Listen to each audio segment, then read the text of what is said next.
बिस्मिल्लाहिर्रहमानिर्रहीम। रब इशरह ली सदरी व यस्सिर ली अमरी वहलुल उक़दतम मिन लिसानी यफ़क़हू क़ौली। आप सबको मैं आज सईदात ग्लोबल के प्लेटफॉर्म के ऊपर खुशामदीद कहती हूँ। आज के नए एपिसोड में मेरे साथ बैठी हुई हैं बुशरा जो कि डाइटिशियन हैं, फातिमा जो कि मेकअप आर्टिस्ट भी हैं, हिना जो कि माशाल्लाह से बड़ा कुछ है, साइकोलॉजिस्ट भी हैं और बड़ी सारी फील्ड्स में, यानी अगर इनका डेटा बताना शुरू करूं तो आज की कॉल तो हम सिर्फ इनको के बारे में बात करने में गुजार देंगे। ये खुद भी बताएंगे अपने बारे में इंशाल्लाह ताला। और मेरे साथ आयशा पराचा भी हैं। आयशा, अपने बारे में भी थोड़ा सा बताइए कि आप इस वक्त क्या कर रही हैं?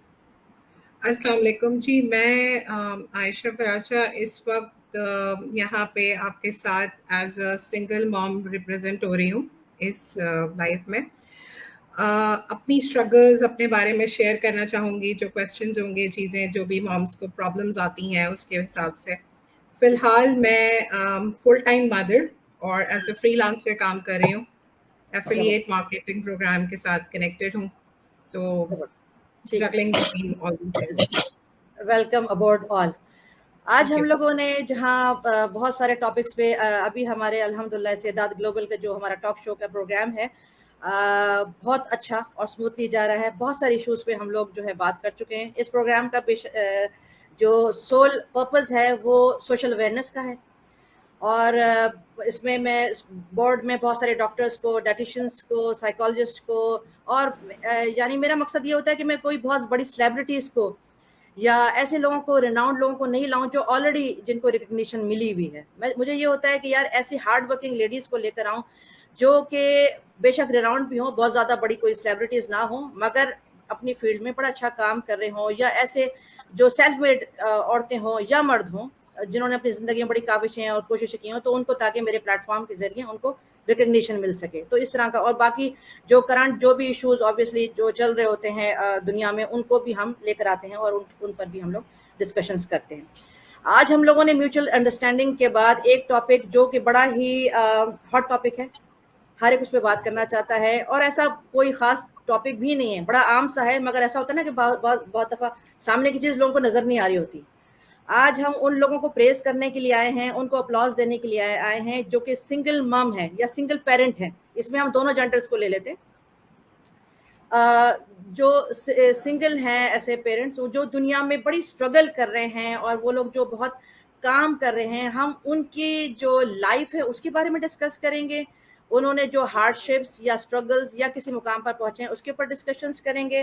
तो सबसे पहले तो मैं पूछना चाहूंगी, यहाँ से हम स्टार्ट करते हैं, हिना आपसे स्टार्ट करते हैं, क्योंकि आप साइकोलॉजिस्ट भी हैं, तो मैं चाहूंगी कि आपसे हम क्योंकि आपका एक्सपीरियंस भी ऑब्वियसली ऐसी फील्ड में ज़्यादा है, तो मैं चाहूंगी आपसे स्टार्ट करें।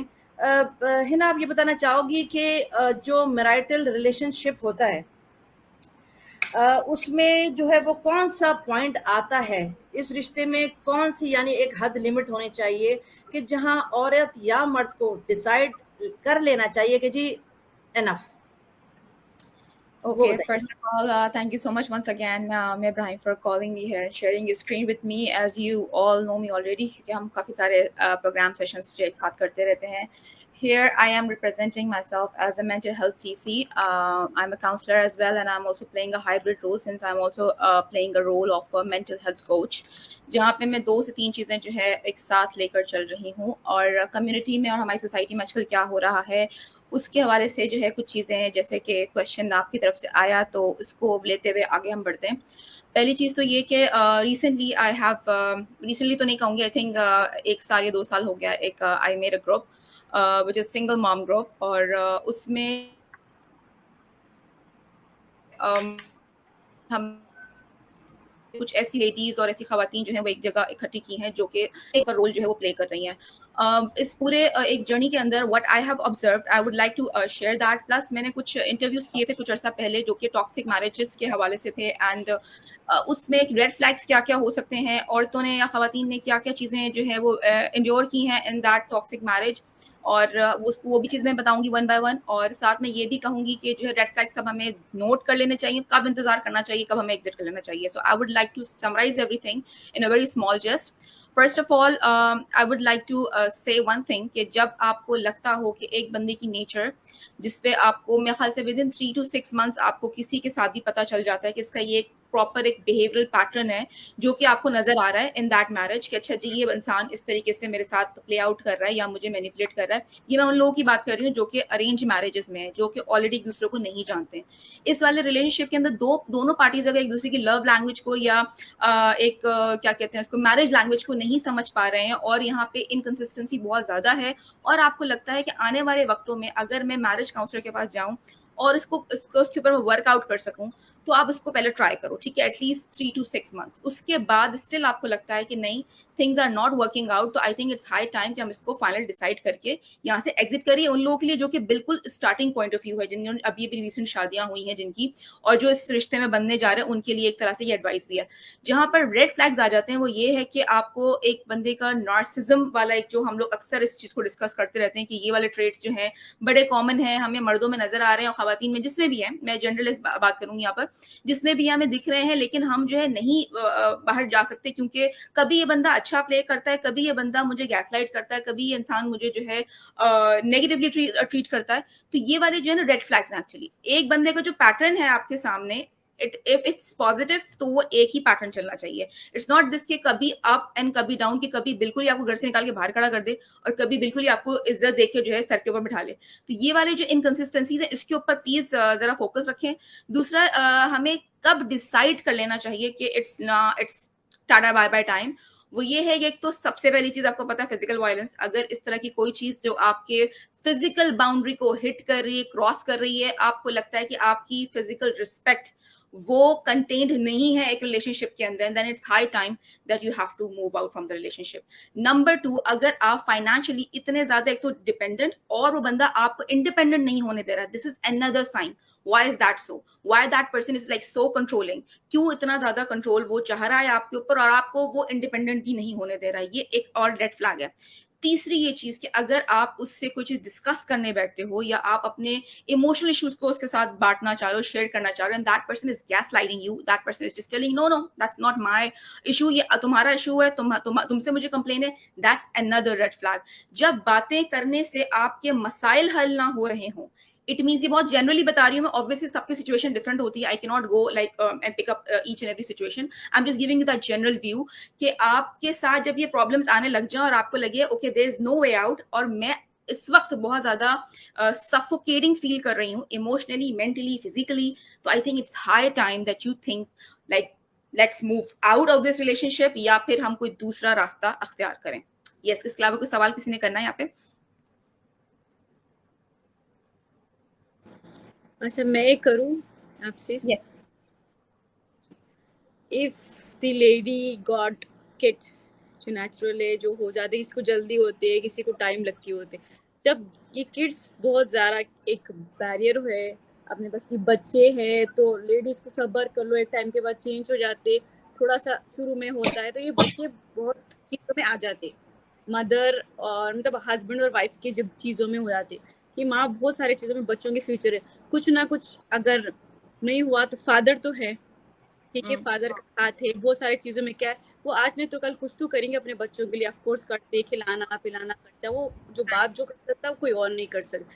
तो वो जब बच्चे हो जाते 1, 2 या 3, उस पॉइंट पे ना, मैं हमारी सोसाइटी में जो अक्सर है लेडीज बहुत कॉम्प्रोमाइज करती है, वो सैक्रिफाइस हो जाते, वो एक टाइम पे वो चेंज होते या नहीं होते, that it's all like on the air, but ladies कर लेती है कॉम्प्रोमाइज, जो नॉर्मल जो है अपनी सोसाइटी से। ऑलमोस्ट आई थिंक 60% लेडीज जब बच्चे हो जाते वो लोगों को डिसाइड करने के लिए उतना वो लोग बहुत सोचना पड़ता है, ऐसा फट से 2-3 महीने में 6 महीने में वो लोग डिसाइड नहीं कर सकते रिलेशनशिप को लेके, वो लोग कहीं ना कहीं कॉम्प्रोमाइज करते। तो जब क्या करे कि जब बच्चे हो गए, आपने जो बताया 4 चीजें कि फिजिकल हो या बैठ के हल नहीं निकलता, ये थोड़ी चीज जो है अगर आए वैसे रिलेशन में और उसको औरत को बच्चे है, तो फिर क्या तरीके से सोल्यूशन निकाले, या डिवाइड ही करना, सेपरेट ही होना सोल्यूशन होता है। तो दैट इज़ वेरी लाइक, ये ज़माने में सेपरेट होना बच्चों के साथ, बच्चों के लिए भी ठीक नहीं है, पेरेंट के लिए भी उतना नहीं है, क्योंकि जनरेशन बहुत वास्ट हो गया है, मॉडर्नाइजेशन आ गया है, तो काफ़ी से अलग सोचना पड़ता है, स्पेशली मदर्स को। तो जब क्या करें जब बच्चों का आ जाता है बीच में? बहुत अच्छा क्वेश्चन है। दो सवाल मैं, सॉरी टू इंटरप्ट यू, 2 सवाल मैं भी करूंगी। कि ये कोई भी औरत है वो टॉक्सिक रिलेशनशिप में कंटिन्यू क्यों करती है, ये बड़ा स्ट्रॉन्ग सवाल है। और दूसरा ये कि हमारा जो एशियन माशरा है, आपने देखा होगा कि ज़्यादातर, मैं किसी सेक्ट की बात नहीं करूंगी, ज़्यादातर लोग वालिदैन क्या करते हैं, बेटा तेरी शादी होगी अब जनाजा आना चाहिए, Yes. पीछे से सपोर्ट नहीं होती है, खत्म कर Yes. देते हैं कि बस अब ये तुम्हारा पीछे किश्तियां जल गई हैं, अब तुम मरो कटो, जूते खाओ, मार खाओ, अब्यूज हो, तुम जहां भी जाओ जन्म में चले जाओ, बेटा वापस तुमने नहीं देखना। और Yes. वापस भी आ जाए तो ये 3 चीजें डिस्कस करें आप सब बारी बारी के। और अगर एक तो ये तो एक्सेप्टेंस नहीं है, दूसरी ये कि फैमिली सपोर्ट नहीं है, जनाजा वापस आने चाहिए। तीसरी बात ये कि फाइनेंशियल सपोर्ट भी फैमिली अक्सर नहीं कर रही होती है कि वापस आ जाओगे। चौथी ये कि अब्यूज जो मिलता है, बाहर वाले तो क्या अब्यूज करेंगे, आपका रिलेटिव्स, आपका नेबर्स, आपके फ्रेंड्स, वो तो क्या करेंगे, आपकी अपनी फैमिली एक पॉइंट पर आकर वो भी ये कहने लग जाएंगे तुम थी जिसने जो है वो कॉम्प्रोमाइज नहीं किया, तुम थी, अगर 3 बच्चे हो गए थे थोड़े 4 जूते और खा लेती, क्या जा रहा था तुम्हारा। तो इन बातों को आप थोड़ा सा जो है वो सारों में सबका चाहूंगी इलेबोरेट करें आप लोग बारी बारी। बिल्कुल एक जनरल व्यू पे ही मैं जाऊंगी, क्योंकि ऑब्वियसली जैसे बुशरा ने जो सवाल किया है दैट्स समथिंग वेरी सब्जेक्टिव। क्यों? क्योंकि हम एक एक सिनेरियो को अगर उठाते तो हर में, जैसे मैंने कहा, सबकी सिचुएशन डिफरेंट होती है। इस किसी भी पॉइंट ऑफ व्यू पे जाने के लिए, किसी भी डिसीजन पे जाने के लिए we need to know the whole background, जहाँ पे एक औरत की फाइनेंशियल इंडिपेंडेंस, उसकी इकोनॉमिकल कंडीशन, उसकी मेंटल कंडीशन, उसकी फिजिकल कंडीशन, ये सारी हम कंसिडरेशन में रखते हुए उनको जवाब देते हैं। अब चूंकि बात आ जाती है बच्चों की, अब हमें हमारे यहाँ एक बड़ा ही पर्टिकुलर जुमला है जो कि कहा जाता है एशियन सोसाइटी के अंदर, kids are the shackles or maybe they are the barriers. For example कि पाँव की जंजीर बन जाते हैं, ठीक है। ये औरत के लिए बहुत कहा जाता है कि बच्चे नहीं होते ना मैं इजीली छोड़ देती, बच्चे नहीं होते ना तो बेटा हम तुम्हें इजीली बुला लेते, लेकिन ये बच्चों के सर पे बाप का साया रहना चाहिए। मैं आपको इससे रिलेटेड एक अपना पर्सनल लिया हुआ इंटरव्यू का एक हिस्सा निकाल के बताती हूँ, जहाँ पे एक औरत ने तकरीबन 20 ईयर्स एक टॉक्सिक मैरिज के अंदर गुजारा, जहाँ पे वो बच्चे होने के बाद still she was in that marriage, she just wanted to discuss this thing के यार मैंने इसलिए गुजारे ये सारे साल कि बच्चे हो गए हैं, आज नहीं तो कल ये बंदा सुधर जाएगा, ये बंदा उस बंदे के एक्स्ट्रा मैरिटल अफेयर्स, उस बंदे का चीटिंग पैटर्न जो कि कभी नहीं चेंज हुआ, 20 सालों में वो वही का वही था।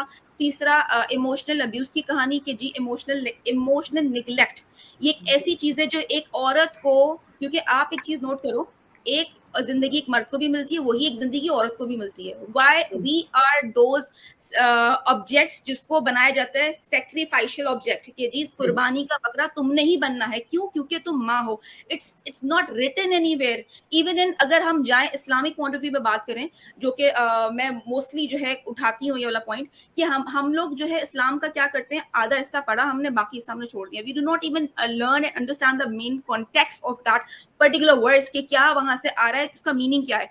दो अल्लाह ताला ने 2 रोज बनाए ना, तो दोनों के लिए इक्वल बनाए हैं। दिस इज नॉट दिस कि औरत के लिए जो है बस कहा जा रहा है कि जी नहीं जा सकती शादी से बाहर। क्यों? क्योंकि बच्चे हो गए, तुम अगर चली जाओगी शादी से बच्चों का क्या होगा। हमारे यहाँ प्रॉब्लम क्या है कि जो हमने माइंडसेट बिठाया है, ये this is the main problem, जो मैं कहती हूँ बिलीफ सिस्टम। हमारा बिलीफ सिस्टम क्या है कि अगर हम इस टॉक्सिक मैरिज को छोड़ के निकले तो हमारे बच्चे तबाह बर्बाद हो जाएंगे, उनके सर से बाप का साया छिन जाएगा। अब वो औरत जिसकी बात मैं कर रही हूँ इस इंटरव्यू में, वो औरत मार खा रही है बच्चे के सामने, वो और एक टॉक्सिक मैरिज शो कर रही है, बच्चे को दिखा रही है कि okay this is correct way to deal with your spouse. I am okay with that since I am bearing it for your sake. ठीक है, नेक्स्ट क्या हो रहा है, यही सेम साइकिल रिपीट हो रहा है, and that generational trauma is passing through towards your generation to generation. ठीक है, अब जहां तक बात आती है उसकी कि बच्चों पे क्या इफेक्ट पड़ा है, जी बच्चों पे इफेक्ट ये पड़ता है कि बच्चों के अंदर हम ये जो इतनी ज्यादा रिजिड थॉट है, ये कौन डाल रहा है, ये औरत ही डाल रही है ना, या ये मर्द ही डाल रहा है, ये माँ या बाप में से कोई डाल रहा है कि ठीक है if this is like so dead end कि आप नहीं जा सकते, okay there is no way out बेटा, लर्न दिस, इसी हाल में रहना है, यही बर्दाश्त करना, नहीं तो बाप छिन जाएगा। बाप मार भी रहा है, बाप कूट भी रहा है, बाप जो है बदतमीजी भी कर रहा है, बाप निग्लेक्शन का, बाप सिर्फ 4 पैसे फेंक रहा है आपके मुंह पे and you are like fine with that. खाने को तो दे रहा है यार, सर पे छत तो है कम से कम बच्चों के, तो है। अब सवाल ये उठ रहा है why you are on that level. क्यों? क्योंकि आपके घर से कहा जा रहा है कि जी बेटा पढ़ाई ठीक है, इंटर पास करो, शादी करो, घर बसाओ अपना। तो कहाँ से आएगी फाइनेंशियल इंडिपेंडेंस? हम लोग फंसे रहेंगे इसी पूरे इट्स अ रट जिसके अंदर वी आर कंटिन्यूसली रनिंग। किसी को तो तोड़ना है इस रट को। किसी को तो स्टैंड लेना है कि नहीं, अगर कुछ गलत हो रहा है, so I do have another way out, जहाँ पे मैं अपने बच्चों को भी देखूंगी। और यहाँ पे भी आता है लीगल कनेक्शन, कि आप लीगली कितना स्ट्रांग हो, आपको अपने राइट्स के बारे में कितना पता है। कितना बच्चों के पता है। अंदर अगर पैसों का इशू आ भी रहा है, चलो आप फाइनेंशियली आप एक्सट्रेन में हो, since you are a single mom और सिंगल डैड, और सिंगल डैड को तो मैं यहाँ पे नहीं रहूंगी, हमारे तकरीबन सारे मर्दाजात कमा ही रहे होते हैं, मैं औरतों की पर्टिकुलर बात करूंगी इस हवाले से। यहाँ पर क्या प्रॉब्लम आ रहा है कि यार पैसे नहीं हो रहे, ठीक है, अगर हो भी रहे तो शायद मैं अपना गुजारा करूँ, बच्चे कैसे पालूंगी मैं। तो यहाँ पे भाई लीगल राइट मौजूद है, आप जाके मांगोगे वो पैसे, लीगल काउंसलिंग। यहाँ पे आप यकीन नहीं करोगे, पाकिस्तान के अंदर भी हमारे पास आई नो काफी ज्यादा करप्शन है, लेकिन स्टिल बहुत सारे केसेस फ्री में लड़े जाते हैं जो कि गवर्नमेंट की तरफ से इशूड होते हैं। लेकिन अनफॉर्चुनेटली हमारी औरतों को तो ये तक नहीं पता कि कब लीगल काउंसलर को कंसल्ट करना है। That's the problem. एंड यहाँ जो आप बात बता रही हो ना, बड़ी स्ट्रांग बात बता रही हो, है ना। क्या हमारे सऊदिया के माशरे में भी क्या होता है, एक तो सब चीज आदमी के ऊपर है, औरत घर से बाहर नहीं निकलती।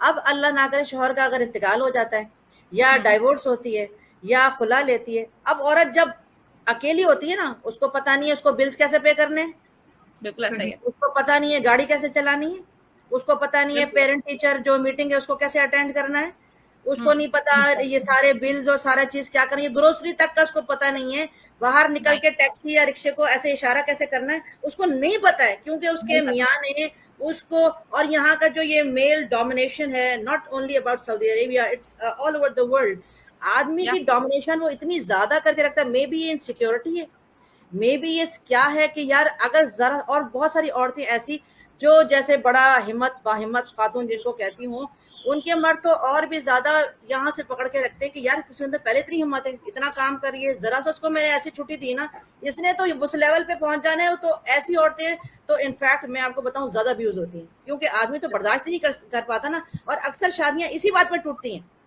क्योंकि आदमी वो बर्दाश्त ही नहीं कर पाता, इतनी पढ़ी लिखी औरत, और ये मुझसे या तो अगर सैलरी में भी आगे, उससे प्रोफेशन में भी आगे, उससे एजुकेशन में भी आगे है, उससे ज्यादा कमा भी रही है, उससे ज्यादा स्टेटस में भी आगे, तो ये तो जनाब मेन पॉइंट बन जाता है अपना तलाक का। और वो अब्यूज भी सामने, तो वो सोशल मीडिया में बड़ा एक हाई फाई प्रोफाइल और बड़ी बेचारी ऐसे नजर आ रही होती है, मगर उसकी निजी जिंदगी बड़ी जलील होती है, क्योंकि ऐसे आदमी कभी बर्दाश्त नहीं कर पाते। मैं चाहूंगी आयशा आप लोग भी और फातिमा आप लोग भी कुछ बोलिए।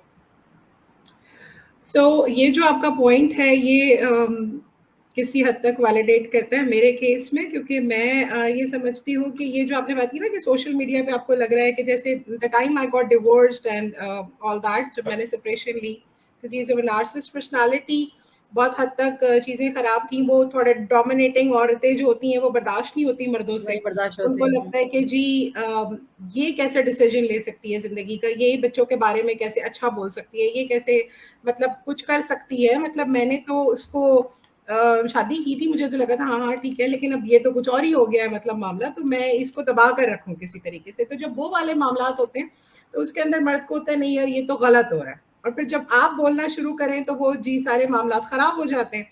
तो उस केस में ये होता है कि जब मतलब पहले तो लोगों को नजर नहीं आ रहा होता, समझ नहीं आ रहा होता कि यार ये तो बड़ी हैप्पी क्लैपी फैमिली है, सब कुछ बेहतरीन है सोशल मीडिया पे, मतलब आई हैव बीन वन। तो फिर जब आप डिवोर्स होता है तो लोग कहते नहीं यार it was a perfect couple, और तुम देख लेती बर्दाश्त कर लेती, तो क्या हो जाता, मतलब क्यों, मतलब ठीक है सही था, अगर ठीक है, मतलब in my case my husband was an narcissist, he wanted to get married to some other woman and it was my love marriage, तो why would I do that कि भाई मतलब अगर लव मैरिज था, प्यार खत्म हो गया, शादी करनी है तो फिर ठीक है, मुझसे मत, मुझे छोड़े, खत्म करें, आगे बढ़े, ठीक है। तो नहीं, लेकिन तुमने ऐसा क्यों किया, तुम्हारे तो साथ 2 बच्चे थे तो तुम्हें तो साथ उनको रख लेना चाहिए था, और इसमें तो कोई मसला नहीं है अगर कोई शादी कर, ठीक है इस्लाम उसको राइट देता है शादी करने का, but a person is coming to me telling me कि नहीं जी मैंने मुझे तुमसे मोहब्बत नहीं है यार, बस हाँ ठीक है you are my you know mother of my kids, ठीक है जी यहाँ तक। तो फिर मुझे भी अल्लाह ने अकल भी दी है, मुझे अल्लाह ने दिमाग भी दिया है, काम करने की सलाहियत भी दी है, इन सारी चीज़ों को देखने की सलाहियत भी दी है। तो मैं एक एज अ पर्सन मैं ये सोचती हूँ नहीं यार मैं अपने लिए अपनी ज़िंदगी गुजार सकती हूँ, अपने लिए कुछ बेहतर कर सकती हूँ, अपने बच्चों के लिए कुछ बेहतर कर सकती हूँ, तो मैं वहाँ स्टैंड लेती हूँ। लेकिन वो वाली ख़वातीन जो बहुत सारी हमारे साथ होती हैं, बात 80% लोग ऐसे हम देखते हैं जो हमारे साथ होते हैं, जिनको ये वही वाली बात कि जी जनाजा घर में वापस आएगा और तुम तो आओगी नहीं और यूँ नहीं होगा, भाभी घर में है, वो बर्दाश्त नहीं करेगी, बहन आ गई वापस तो क्या होगा क्या नहीं होगा, ये वाले मामला। उस बेचारी का खाना पीना उठना बैठना तक मुहाल हो जाता है उस घर में, जिस घर में उसने अपनी पूरी जिंदगी गुजारी होती है। बिल्कुल बिल्कुल। कि वो सोच भी नहीं सकती कि मैं पलट के वापस जाऊंगी। वो कहती है यार मैं यही मार खा के मर जाऊंगी लेकिन मैं वापस नहीं जा सकती। वही हिना वाली बात कि हिना ने कहा कि यार हम अपनी बच्चियों को पढ़ाते नहीं है, अपनी बहनों को पढ़ाते नहीं, हम कहते नहीं यार शादी करो, फारिग करो। उनको ना इमोशनल इंडिपेंडेंस देते, ना फाइनेंशियल इंडिपेंडेंस देते, और उनको फारिग कर देते हैं, और वो फारिग करने के बाद हम खुद फारिग हो जाते हैं। बिल्कुल। अच्छा, ये एक मेरी है जानने वाली, उनकी भी रिसेंटली डाइवोर्स हुई, ठीक है। अब मैं एक डाइवर्स औरत का भी जो हमारे माशरे में एक वो बड़ा हवा सा बनाया हुआ है, एक शक्ल बनाई हुई, जिससे हर औरत पहले तो डर जाती है कि यार मैं तलाक याफ्ता। एक तो ये वर्ड तलाक याफ्ता का मैं चाहूंगी आप लोग इसको भी इलैबोरेट करें। फातिमा आपसे बात शुरू करेंगे कि भाई एक तलाक याफ्ता का एक टैबू सा है ना कि यार पता नहीं, उफ पता नहीं, खत्म, ये तो बदनाम जमाना औरत है, ये बस खराब गंदी यही सबसे बड़ा जो माइंडसेट बनाया हुआ है ना हमारे स्पेशली कल्चर में, कि अगर जो है औरत की डिवोर्स हो गई या इवन के शौहर का इंतकाल हो गया तो मतलब उसकी तो जैसे जिंदगी खत्म। And I am really sorry to say that, लेकिन ये इंडियन कल्चर से एक चीज आई हुई है। और मतलब मैं उनको इंडियन को ब्लेम नहीं कर रही, आई एम सेइंग कि ये माइंड सेट जो है ये सबको चेंज करना चाहिए, चाहे वो इंडियन हो चाहे पाकिस्तानी।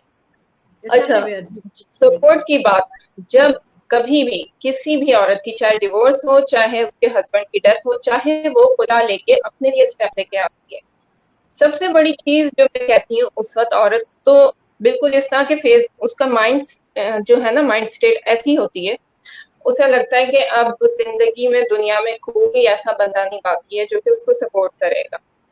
तो सबसे इम्पोर्टेंट होता है अगर उसके पेरेंट्स में से एक भी जिंदा है, भाई बहन भाभी बहनोई कोई भी है, अगर कोई एक बंदा भी फैमिली में से आपको सपोर्ट करता है आपके स्टेप पे, कि आपने ये सोचा है कि आप अपने बच्चे की खातिर, चलो अपने लिए नहीं एटलीस्ट बच्चे की खातिर आप मूव ऑन करना चाह रहे हो, आप सपोर्ट दो।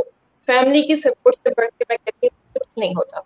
एक भी बंदा आपको सपोर्ट कर रहा है ना, चाहे, और देखें हम लोग किसी से भी, कोई भी बंदा किसी से भी पैसे नहीं मांग रहा होता, they don't need materialistic things. वो नहीं कह रहे हमारे बच्चे के लिए आप कमा के दे दो, हमें खिला दो, हमें छत दे दो, सिर्फ मोरल सपोर्ट चाहिए होती है, सिर्फ ज़बानी बातें चाहिए होती हैं। और जो सिर्फ ये कर देता है, अब आप देखें कि जो मदर अपनी बच्चे के साथ स्पेशली मैं कहती हूँ ऐसा स्टेप लेती है, उससे ज्यादा पावरफुल इस दुनिया में कोई नहीं होता। और उसकी फिर स्ट्रेंथ बूस्ट अप करती है, उसका दिमाग खुलता है आपकी बातों से, सिर्फ आपकी पॉजिटिव बातों से उसका दिमाग इतना ओपन अप हो जाता है कि वो जो औरत जिसको कभी पढ़ने लिखने का मौका नहीं मिला, कभी अपने लिए मतलब बकाले से जाके चीज लाने का चांस नहीं मिला, वो दूसरे मुल्कों में ट्रैवल कर जाएगी पढ़ाई की खातिर अपने बच्चे के साथ आके। ठीक है, first of all family support is very important. Second चीज, अब जब आपको इंशाल्लाह इस तरह से मौका मिलता है या नहीं भी मिलता है, इवन दो अपना माइंड जो स्टेट एक हमारी बनी हुई है कल्चर में, उसको खुद से चेंज करने की फायदा है। बहुत से लोग सपोर्ट करते हैं, बावजूद औरतें कहती हैं कि नहीं, भाई कमा के देता रहे, डिपेंड होते रहें, और या फिर बाप है या मतलब कोई बिना बस हेरा फेरा करता रहे। ठीक है, I have seen cases my self के इस माइंडसेट की वजह से अक्सर औरतें क्या करेंगी कि जब वो खुद मतलब सिंगल मॉम हो गई हैं, वो किसी और मैरिड बंदे के साथ शादी करने को रेडी हो जाएंगी जिसके ऑलरेडी फैमिली हो, और फिर उनकी जिंदगी प्रीवियस मैरिज से भी ज्यादा टॉक्सिक गुजरती है। आई बिलीव कि जब औरत खुद अपने लिए स्टैंड लेती है तो उसके लिए अल्लाह ताला इतने स्पेशल दरवाजे खोलते हैं कि खुद उसको यकीन नहीं आता। डोंट थिंक कि हमें अब कोई सपोर्ट मिलेगी नहीं तो हम किसी मैरिड बंदे ही, मतलब हमारे पास बच्चा है ना तो अब हमें कोई मैरिड बंदा ही सपोर्ट कर सकता है, अब हमें मतलब कुछ हो ही नहीं सकता। सबसे पहले आप खुद बहुत स्ट्रांग हैं, देखें आप जिंदा सलामत हेल्दी हैं, आप अपने बच्चे को पाल रही हैं, you can do everything whatever you want. Please believe, ये माइंडसेट चेंज कर दें कि अब आपके पास बच्चा है तो अब आपको मैरिड मैन ही मिलेगा, या कोई ऐसी उल्टी सीधी सपोर्ट आप करेंगी जो आपका घर खराब करेंगी। इसमें मैं सिर्फ मैरिड मैन की बातें करें, आप अपने भाई भाभी का भी घर, अक्सर लोग ये सोचते हैं कि हमें अपने बच्चों की बस सपोर्ट मिलती रहे चाहे उनके जिंदगियों में हम जहर घोलें। एक तो ये माइंडसेट चेंज करें। जब आप ये माइंडसेट, सिर्फ अभी आपने कोई स्टेप नहीं लिया, अभी आपने कोई पढ़ाई, कोई जॉब, कोई बिजनेस का नहीं सोचा, जब आपने माइंडसेट चेंज कर दिया, अब आपको अल्लाह ताला इतना ब्लेस्ड कर देता है, I seriously can not explain. अब अपॉर्चुनिटीज बहुत होती हैं, चाहे आप 40 की हो गई हैं, चाहे 50 की हो गई हैं, और यंग है तो माशाल्लाह कोई मसला ही नहीं। ऑब्वियसली अपनी हेल्थ, अपने बच्चे की हेल्थ की खातिर आप निकली हैं ना एक जगह से, तो यू हैव टू वर्क। और जब आप करेंगी काम और आप अपनी ये चीज, मतलब अपना ये चीज स्ट्रॉन्ग बिलीव कर लें कि आपने खुद से करना है, अब आपने किसी पे डिपेंड नहीं होना, तो आप सब कुछ कर सकते हैं। और फिर आप देखिए कि आप अपने बच्चों के लिए, उस प्रीवियस मैरिज से इसलिए निकली थी ना कि बच्चे उस टॉक्सिक एनवायरनमेंट से निकले, बच्चों के लिए बुरा ना हो, आप अपने लिए या अपने बच्चों के लिए निकले, तो आप उससे कहीं ज्यादा बेहतरीन करेंगी बच्चों के लिए।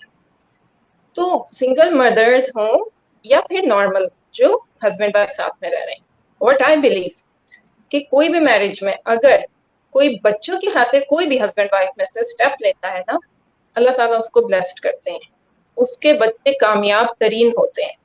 तो बस अपना माइंडसेट चेंज करने की जरूरत है हमारे कल्चर में स्पेशली। और बस ये है, आप ये ना सोचे कि ये हम इस वजह से नहीं कर सकते, ये हमारे पास पैसा नहीं है, या ये हर चीज हो जाती है। जस्ट बी लाइक, बच्चों की खातिर जब स्ट्रॉन्ग बनी है ना, तो फिर स्ट्रॉन्ग रहे। अब उस चीज को कम करती जाएंगी तो ये सब आप अपने बच्चे का नुकसान कर रही हैं। मेरा तो यही है। बिल्कुल सही, आपने बहुत अच्छा एक्सप्लेन किया। इनफैक्ट आप सब ने बड़ा अच्छा माशाल्लाह से जो है अपना अपना पॉइंट ऑफ व्यूज जो है वो दे रहे हैं। अल्लाह ताला कुरान शरीफ के अंदर भी फरमाता है कि अगर कोई इंसान या कोई औरत अल्लाह ताला के पास जाकर कहेगी या अल्लाह मैंने तो तेरे लिए बर्दाश्त किया, मैंने तो ये किया, मैंने वो बर्दाश्त किया, तो अल्लाह ताला यानी आयत है वो कहेगा कि तो क्या हमने तुमको राहें जो है वो नहीं बताई थी? अगर किसी रिलेशनशिप में हो तो तुम्हें कहा दिया था कि तुमने यहीं पर यानी मर जाना है सारी जिंदगी, कोई तो अल्लाह ताला खुद कहता है कि राहें हैं। वैसे तो तलाक कहा जाता है, यानी हमारे शरीयत में यही है कि तलाक तो वैसे तो अल्लाह ताला को हलाल चीजों में सबसे ज्यादा नापसंद है, मगर अगर वो पॉइंट आ गया है जब आपके कॉम्प्रोमाइज से आप एक जनरेशन को बर्बाद कर रही हैं, अपने बच्चों को आगे यानी एक जो साइकिल है उसको तबाह बर्बाद कर रही हैं, तो आपको निकल जाना चाहिए। दूसरा सॉरी आप करें, हमारे यहाँ जो आदमी है उसको इतना हवा बना दिया गया है, आदमी आई मीन हस्बैंड साहब जो उनको इतना जो पहले तो सलूट मार दे उन तमाम अब्यूजिव हस्बैंड्स को जनाब, जिन्होंने शरीफ और औरतों की जिंदगी को तबाह बर्बाद किया हुआ है। मेरा एक और प्रोग्राम भी है इंशाल्लाह ताला जो एजुकेटेड औरतों के ऊपर, कि उनका जो हमारे माशरे में एक वो शक्ल बना दी गई है कि मगरूर हो गई है या क्या हो गई है, इस तरह का भी हम एजुकेटेड लेडी के ऊपर भी बात करेंगे। आज तो सिर्फ हम मम्स पे बात करें। तो खैर जो मैं कह रही थी कि यानी वो जो बना दिया गया ना बड़ा कि अब औरत काम कर रही है, जॉब कर रही है, कमा रही है, लूजर घर में बैठे हुए हैं। जो एक आदमी है घर में बैठे हुए हैं, वो कुछ भी नहीं कर रहे, अब्यूज अलग कर रहे हैं, जलील जिंदगी अलग की है, बेइज्जत अलग करे जा रहे हैं, गालियां फटकार बदवाएं अलग चल रही हैं जनाब, कामकाज भी कुछ भी नहीं करते। पर फैमिली उस रिलेशनशिप से आपको निकलने ही नहीं देगी ना, आप निकलेंगी बेटा कोई बात नहीं, कम से कम तू एक शादीशुदा तो कहला रही है ना, ये तो शादीशुदा नहीं, तुम तलाक याफ्ता तो नहीं है बेटा, कोई बात नहीं, जहां तुम बाकियों को खिला रही हो उसको भी खिला दो, खून में पड़ा रहेगा। मगर बाहर निकलोगी तो एक साथ सेल्फी आएगी ना सबकी, एकदम सब साथ खड़े हुए हैं, जो बाकी फ्रेंड्स को दिखाने में, खानदान वालों को दिखाने में, तो बेटा पता चलेगा ना कि तुम शादीशुदा हो। तो देखिए ये क्या सारी चीजें हैं जो एक औरत को आगे बढ़ने के लिए, या एक शरीफ जिंदगी, एक सुकून वाली जिंदगी, और फिर कल जब शादियां होती हैं बच्चों की, कल जब शादियां होती हैं, रिश्ते आते हैं, तब भी ये मसला आता है। अक्सर औरतें इस वजह से भी टॉक्सिक रिलेशनशिप, सोशल प्रेशर जो होते हैं हमारे ऊपर वो इतने शदीद होते हैं, रिश्ता लेकर आते हैं, वो कहते हैं सिंगल मॉम है, अब इसकी क्योंकि खराब औरत थी तो बेटी तो जरूरी खराब होगी, मुझे क्या क्या किया होगा जिंदगी में कि इसकी बेटी से तो रिश्ता कर रहे हैं, जिंदगी में सिंगल जो ये रह गई है, अब ये खराब औरत की नहीं चाहिए, बच्ची का तो अब रिश्ता ही नहीं हो रहा क्योंकि इसकी खराब होगी, इसकी माँ जिंदगी खराब है। तो इसको भी आप लोग इस पॉइंट को अपने अपने एक्सपीरियंसेस से जो है इलैबोरेट कीजिए प्लीज। जी फातिमा, एक्चुअली जब सॉरी पहले मैं बेटी के हवाले से कहना चाहूंगी कि जैसे अगर मदर्स खुद जो स्ट्रांगली उभरती हैं फिर इसी माशरे में एज ए सिंगल मॉम, जब आप अपने आप को रिप्रेजेंट करते हैं कि you are so strong and confident, बच्चियां हो चाहे बेटे हो वही चीज अडॉप्ट करेंगे और फिर वो उसी चीज को लेके चलते हैं। So you don't have to worry, कोई कुछ भी कहे, वो है माशाल्लाह स्ट्रांग और बहुत अच्छे बच्चे होंगे जब आप खुद एज ए मदर अपने बच्चे को सपोर्ट कर रही हैं अकेले, जबकि आपको पता है कि आपके, जब मैं कह रही हूँ ना जो लोग मतलब कुछ होती है ना लेडीज जिनकी पढ़ाई इनकम्प्लीट हो या मतलब उनके पास कोई स्किल नहीं हो, तो वो जब इस माइंडसेट से आती हैं कि हमारी तो जैसे जिंदगी खत्म, अब हम क्या करेंगे, कुछ भी नहीं हमारे पास। लेकिन उस हालात में भी अगर वो ये स्टेप बच्चों के हाथ में ले रही हैं तो वो बहुत जबरदस्त तरबियत करती हैं, बच्चे माशाल्लाह बहुत अच्छे निकलेंगे। दूसरे मैं ये कहने लगी थी, जैसे कि हिना ने एक्सप्लेन किया कि हम लोग को राइट्स का नहीं पता होता पाकिस्तान में, तो स्पेशली बिकॉज मैं बेसिकली पाकिस्तान से हूँ और मेरा ये सारा केस पाकिस्तान से स्टार्ट हुआ। आई कैंट एक्सप्लेन कि पाकिस्तान जैसी जगह जहाँ सबसे ज्यादा ये सोच है कि आपको महंगा तरीन वकील चाहिए, वकील बिक जाते हैं, वहां पे लेडीज ने बगैर वकील के सिर्फ सिंपल सा यूनियन काउंसिल वगैरह जाके कैसे अपने हस्बैंड्स के अपने राइट्स पता थे, उन्होंने किस तरह से मतलब ये स्टेप्स लिए हैं कि दूसरा बंदा नेक्स्ट टाइम ये हिम्मत नहीं कर सके। पाकिस्तान में बहुत बहुत अच्छे राइट्स मिले हैं। अगर हम लोग अपने निकाहनामे को शादी से पहले एक दफा पढ़ लें, वो जो एक लंबा सा क्रॉस एक राइट्स पे लेडीज पे लग जाता है, एक पेपर होता है निकाहनामे, अगर हम वो रीड कर लें तो हमें पहले से पता होंगे। और हमें ये जहन में रखना चाहिए कि पाकिस्तान हो प्लस ये कि फिर सऊदी अरेबिया में मेरी बाकी की चीज, मैंने अपने बच्चों की कस्टडी माशाल्लाह से यहाँ पे हासिल की और I was on visit visa, मेरे पास कोई अकामा नहीं था, मैं विजिट वीजे पे थी। और मैं थोड़ा सा एक्सप्लेन करूंगी, मुझे माशाल्लाह से यहाँ की शरिया कोर्ट की जो जबरदस्त किस्म की, हालांकि मेरे बच्चों की वो एज थी कि मुझे कस्टडी नहीं मिल सकती थी, लॉ के हिसाब से बाप को जाती कस्टडी, लेकिन जो सऊदी जज साहब वहां बैठे रहते chef, I am just telling this because I know what, हाँ अगर मैं ये बात किसी लेडी को बताऊंगी तो हाउ शी विल फील, उनके जहन में होगा नहीं हमारे बच्चे चले जाएंगे, बाप ले लेगा, पता नहीं क्या हाल होगा, यहाँ तो राइट नहीं है लेडीज के। नहीं, मेरा राइट नहीं था, कोर्ट से मुझे कस्टडी शेख ने ये कह के दी थी कि ये देखो मैं बूढ़ा हो गया हूँ, मेरी वाइट बाल आ गए मेरी दाढ़ी में, लेकिन आज भी सबसे पहले मेरी माँ मुझे कॉल करके पूछती है बेटा तुमने खाना खाया है, तुम्हारी सेहत ठीक है, मैं माँ को कस्टडी देता।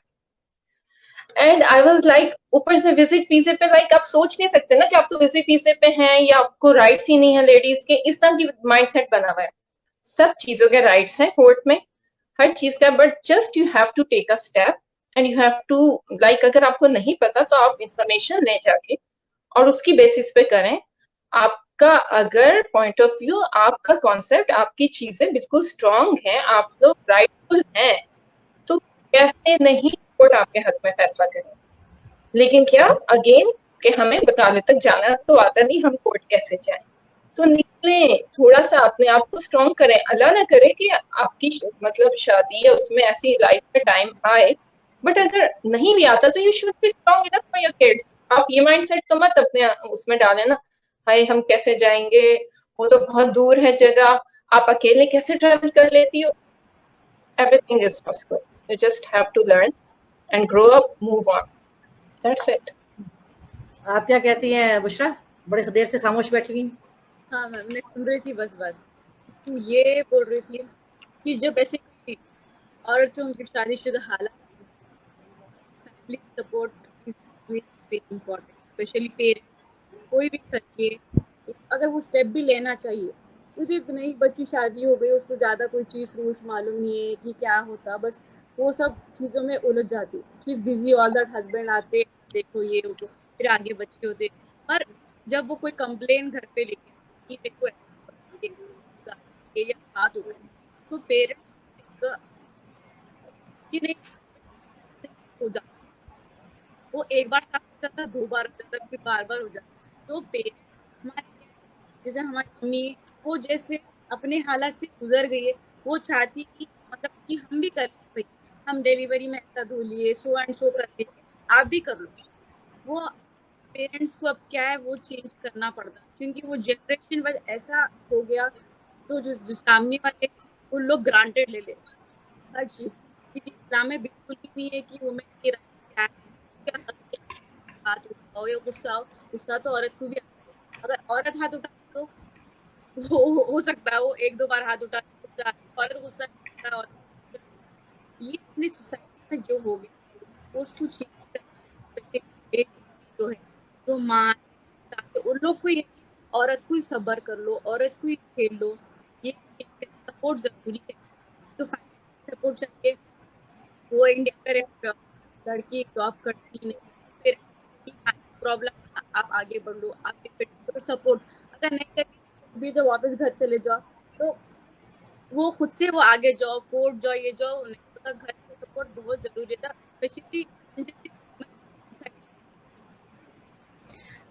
अच्छा, ये जो औरतें अब चाहे डाइवोर्सी हैं, जो सिंगल मॉम जो बन जाती है, अब चाहे वो बच्ची बेचारी 14 साल में ही बन जाती है या 16 साल में ही बन जाती है, अब माशरा हमारा रिश्ते उसको कैसे दिखाता है, एक टांग से टूटे हुए हैं और जो है 8 बच्चों के बाप हैं और जो है ऐसे रिश्ते वो बिल्कुल, यानी बस ये है कि बस आखिरी राउंड खेल रहे हैं, कुछ दिनों की बात है बेटा, ये है तुम्हारे लिए रिश्ते आने इस लड़की के लिए शुरू हो जाते हैं, वो चाहे बस क्योंकि वो तलाक याफ्ता कहला रही है, तो बस खत्म बेटा, अब ये जो तुम्हारे पास ये जो लास्ट राउंड खेलने वाले हैं, दुनिया में कुछ टाइम रह गया इनका, बस इनके साथ 8 बच्चे के साथ अब तुम्हारा इनके साथ निकाह करना है।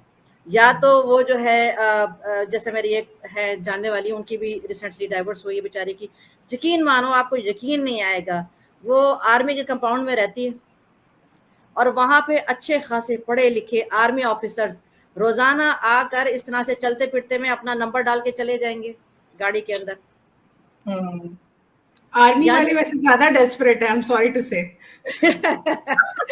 अब जो भी हो, यानी गाड़ी में नंबर भी डाल के चले जाएंगे, यानी उस औरत को अल्लाह माफ करे, शादीशुदा आदमी ये नहीं देखेंगे यार ये भी औरत की भी कोई, बस वो कह रही हूँ ना, इज्जत एहतराम जो एक औरत का, क्या आप समझती हैं क्या औरत का इज्जत एहतराम सिर्फ आदमी के साथ है?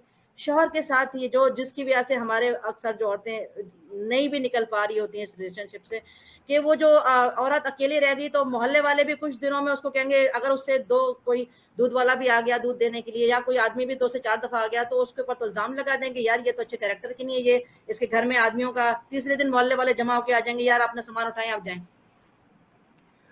तो लेकिन इस चीज पे मैं एक चीज बताना चाहूंगी, वो ये है कि अगर हम खुद इतना स्ट्रांग हैं तो ये वाले मामलात नहीं होते हैं, ठीक है? आप किसी भी जगह पे रह रहे हो, किसी भी जगह पे रह रहे हो, किसी भी तरह के हालात में रह रहे हो, अगर औरत ना चाहे तो उसके ऊपर कोई उंगली नहीं उठा सकता। लेकिन अगर हमने इस मामले में जरा सी भी लीलियंसी दिखाई, कि आपने किसी एक बंदे को भी लीलियंसी दिखाई, तो जिस जगह पे आप रह रहे हैं वहां रहना आपका मुश्किल हो जाएगा। एग्जैक्टली, ये बात मैं चाहती हूं आप लोग एलैबोरेट करें। जी, जिस जगह पे मैं रहती हूँ वहां पर एक प्रॉपर एनवायरनमेंट है, यहाँ पे शायद मेरे ख्याल से किसी को पता भी नहीं होगा कि मतलब डिवोर्स हुआ मेरा या नहीं, एंड आई डोंट केयर, ठीक है? इवन आई डोंट केयर कि what my family thinks, because मैंने ये डिसीजन अपनी मर्जी से लिया, अपने लिए लिया, अपने बच्चों के लिए लिया, अपनी बेहतर जिंदगी के लिए लिया। किसी ने आके मुझे रोटी नहीं खिलानी, किसी ने आके मुझसे पूछना नहीं है कि यार तुम जब रो रही थी तो तुम्हारे पास हम आए तुम्हारे आंसू पोंछने, या तुम जब तकलीफ में थी तो हम तुम्हारे पास आए। तो वो लोग जो हमारे यहाँ सोशल प्रेशर के अंदर आके, वो लड़कियां स्पेशली, देखिए आप जब बाहर निकलेंगे, आपके अंदर से बात निकलेगी तो आपके पेरेंट्स तक जाएगी, आपके पेरेंट्स से निकलेगी तो आपकी फैमिली तक जाएगी। जब आपके पास से बात इतनी तकलीफ दे निकलेगी कि अब मेरा क्या होगा, तो फिर माँ बाप भी ये सोचेंगे कि अब हमारी बेटी का क्या होगा। अगर आपने ये सोच लिया कि नहीं मैं सब कुछ कर सकती हूँ, मेरा कुछ भी नहीं, जब जैसे पहले मेरा ये मामला बेहतर हुए थे, या मेरी जिंदगी में एक इंसान आया था उससे मेरी शादी हुई, कुछ वजूहात थी जिसकी वजह से नहीं चल पाया या मामला हुआ, मैंने इसको रैप अप किया, साइड में किया, तो मैं अब आगे बढ़ रही हूँ। तो अगर मैं इस कॉन्फिडेंस से अपने माँ बाप के पास जाऊंगी, या इस तरीके से अपने पेरेंट्स को जाके या अपनी फैमिली को जाके बताऊंगी, तो वो भी बोलेंगे यार इसने कुछ सोच समझ के ये डिसीजन लिया है। वो मुझे फिर टरखा नहीं सकते कि बेटा तुम्हें बांध के भेज दिया जाएगा तो तुम मर के आ जाना। तो फिर आप श्योर हैं तो फिर सारी चीजें बेहतर हो जाती हैं। एग्जैक्टली, वही बात कि आप खुद स्ट्रांग इनफ है तो ही आपके बच्चे भी कॉन्फिडेंटली चीज अडॉप्ट करेंगे, और इर्द गिर्द के लोग भी उसी हिसाब से आपको सपोर्ट देंगे। सही, आपके ऊपर डिपेंड करता है सबसे पहले तो हर चीज। जी एग्जैक्टली। जी हिना कुछ कहना चाहेंगी? यार आई थिंक आयशा ने अच्छा सम अप किया है इस चीज को जो मैं कहना चाह रही थी. It's all about the boundaries that you yourself make, क्योंकि बहुत एक इम्पॉर्टेंट चीज जो कि सारी चीजों को समराइज कर देगी. You are responsible for your own self. This is it. इसके अलावा मैं और कुछ नहीं कहूंगी. आप लोग ने वो कहावत तो सुनी होगी, हिम्मत मर्दा मदद खुदा. खुदा भी उन्हीं लोगों की मदद करता है जो अपनी मदद आप Exactly. करते हैं. अगर हम ये सोच के बैठ, जैसे मैंने एक टर्म यूज की थी लर्न हेल्पलेसनेस की, ये बड़ी परफेक्ट एग्जांपल है. अगर आपने एक हाथी को देखा हो जू के अंदर, उसको एक बेड़ियों में या शैकल के अंदर बांध दिया जाता है बचपन में ही. वो बड़ा होने के बाद भी वो बेड़ियां या जंजीर नहीं तोड़ सकता. क्यों? Question is this. क्योंकि उसको बचपन से ये सिखा दिया गया है कि ये जंजीर नहीं टूटती. जबकि अब वो इतना अब ग्रो अप होने के बाद ऑब्वियसली वो एक झटका मारेगा, वो शैकल टूट जाएगी. लेकिन क्यों? क्योंकि ये दिमाग का सारा खेल है हमारा. हमारी बाउंड्रीज से लेके हमारे पर्सनालिटी तक जो कुछ भी डेवलप हो रहा है वो यहाँ से हो रहा है. बाउंड्री की बात मैं इसलिए बार बार करती हूँ क्योंकि हर तरह की बाउंड्री होती है. Emotional boundary, physical boundary, financial boundary. ये सारी बाउंड्रीज का मकसद ये होता है लिमिटेशन. एक चीज मॉडरेट लेवल पे आके किस कहाँ पे कब कौन सी लिमिट यूज करनी है, that is very important. As a person, as an individual और एज अ सिंगल मॉम, अगर मैं ये देखूं कि जी मैं अलाउ कर रही हूँ, even that's like even for the single person, मैं अपनी फैमिली की बात कर रही हूँ, मैं अपनी माँ की भी बात करती हूँ कि she is allowed to say whatever she wants to say to me. It means you have that porous boundary. You are allowing a one person to come to you and start cursing you कि तुम्हारी वजह से सब कुछ हुआ. ये अगर family के भी एक इंसान को आप अलाउ कर देते हो तो वो बाहर वाले लोग भी आकर आपको कहेंगे. या मैं हमेशा अपनी फैमिली में बोलती हूँ कि जी तुम्हें ना उस बाहर वाले ने आज ये बोला, या लोग तभी कुछ कहेंगे जब आप उनको अलाउ कर रहे हो एज अ फैमिली. आपके पेरेंट्स फॉर एग्जाम्पल आपके पीछे एक बैक पे खड़े हो कि कुछ बोल के दिखाया कोई मेरी बेटी को, जैसे मेरे फादर हैं या फिर मेरी मदर हैं, वो अगर मेरे सामने तन के खड़े हो जाए कि बोल के दिखाए, भले कुछ भी करी मेरी इजाजत से कर रही है, किसकी हिम्मत होगी किस रिलेटिव की कि वो आके एक उंगली उठा दे? That's not even possible over here. ये उन लोगों के लिए है जो जुमला यूज करते हैं ना, लोग क्या कहेंगे, क्योंकि उनके अपने दिमाग में ना I am so sorry to say that gun चल रहा होता है कि जी अब कैरेक्टर पे भरोसा नहीं है, लड़की अकेली, अब लड़की जात का क्या है भाई, वो तो एक ओपन लॉकर की तरह बाहर फिर रही है, रात के वक्त निकलना ठीक नहीं. I know there are certain limits, लेकिन ये वाली चीज को तो स्ट्रॉन्ग करो थोड़ा. If that's not strong, you yourself is giving that space to other people to come to you and start humiliating you, start demeaning you. जो उनका दिल चाहेगा वो आपको कहेंगे, क्योंकि आपने ही बाउंड्री सेट नहीं करी. You are not assertive enough कि आप सामने बंदे को नो कह सको. You are that person, you are that lady as a single mom जिसमें बहुत ताकत है. ये ताकत समझने की जरूरत है. क्या स्ट्रेंथ अंदर है, we need to know that. हमें तो अपने वाटर्स भी नहीं पता, वी हैवंट टेस्टेड दैट. हमें नहीं पता कि हमारे अंदर कितनी एंड्योरेंस लेवल. तो अल्लाह ताला का करम है कि अल्लाह ताला हमें एक ऐसे टेस्ट से गुजारता है that we got to know our potential. अच्छा जी ये पोटेंशियल भी था मेरे अंदर, अच्छा जी मैं ये भी बर्दाश्त कर सकती थी. एक्सपोजर की कमी है हमारे society culture. I know it's growing in Pakistan as well, but still there are lot of people who come to me as a client कि यार हमें समझ नहीं आ रहा कहाँ से स्टार्ट करना है, क्योंकि उनका एक्सपोजर लेवल इज जीरो. अच्छा, what is independence over here, जो मैं बहुत काफी देर से बोलना चाह रही थी. किसी भी चीज की इंडिपेंडेंस इज रियली इंपॉर्टेंट. बात इंडिपेंडेंस ये नहीं कि आपको अकेले बाहर निकलने और फिरने की इजाजत है घर से, you are independent. No, independence means कि आपके पास हर चीज का नॉलेज है. For example if I am talking about banking sector, मेरा एक्स हस्बैंड था जी, उसके पास सारे क्रेडिट कार्ड्स थे. Now I don't know how to use that. क्यों? क्योंकि आपके पास नॉलेज नहीं है. You are again limited. आपको अगेन खौफ होगा, आपको एक्सपोजर नहीं है. When you will learn it one by one, अच्छा जी बैंक में इस तरह से जाते हैं, अकाउंट इस तरह से ओपन कराते हैं, कार्ड इस तरह से खुलवाते हैं, या डेबिट कार्ड इस तरह से लेते हैं, आपके पास एक नॉलेज का एक पॉइंट बढ़ गया. इट मीन्स कि आप यहाँ पे इंडिपेंडेंट लेवल के ऊपर आ गए. इसी तरीके से लैंग्वेज है. आप किसी अननोन कंट्री चले जाओ और आप लोगों की you are lost. There's a language barrier. Again, you don't have knowledge for that. You don't have exposure for that. Once you learn that language, again, you're like, okay, I'm good to go. यही सारी चीजें आप अपनी सारी life में जरा implement करके देखो. यू विल लर्न कि यार एक्सपोजर हासिल करने के बाद और नॉलेज गेन करने के बाद किस लेवल का इंडिपेंडेंस आता है. जैसे मैं एक वर्ड यूज करती हूँ, इमोशनल इंडिपेंडेंस, जो कि बहुत इंपॉर्टेंट है. मैं अपने तमाम क्लाइंट्स को इसकी बात इसलिए करती हूँ क्योंकि हमें ना अपने इमोशंस का नहीं पता. हमें क्या, मर्दों को भी नहीं पता होता, जिसकी वजह से सारे मसले हैं. ये जो डिवोर्स के इश्यूज, ये बात करने के इश्यूज, कम्युनिकेशन, ये कहाँ से आ रहे हैं?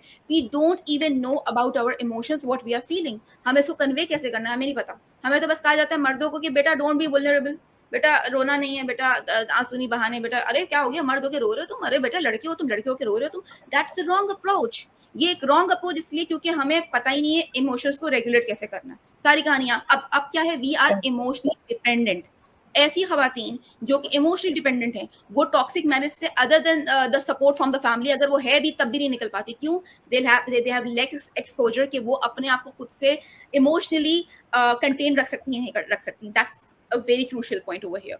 किसी को कुछ क्वेश्चन करना है? सो सॉरी, मैं एक लंबी ट्रेन के साथ बोलना शुरू कर देती हूँ। अच्छा, आप लोग जो बाकी लोग भी, आप लोग ये बताओ कि अगर इस तरह की रिलेशनशिप है कि औरत पढ़ी लिखी भी नहीं है और फैमिली सपोर्ट भी कुछ भी नहीं है, फाइनेंशियली भी वो स्टेबल नहीं है, अब उसके पास एक टॉक्सिक आदमी के साथ वो रिलेशनशिप उसकी चल रही है, तो वो क्या करे? बहुत अच्छा जवाब है मेरे पास, मैं स्टार्ट करूं? Yes Fatima, if you want to starting you can. No no that's okay.